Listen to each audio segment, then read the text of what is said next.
lá. Quem tá azeda?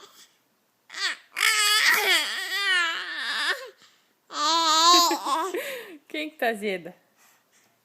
Por que que você tá azeda? Por causa do dente?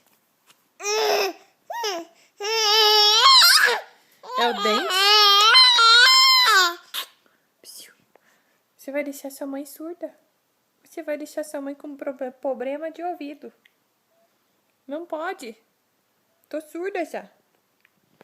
Tô surda de verdade. Olha lá, tô surda. Morde o dedo e fica quieta. Ora, o que que tá te incomodando?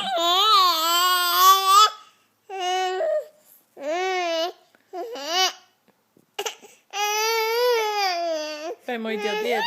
Vai babar na mãe? Vai. Ah, não, você quer deixar eu surda.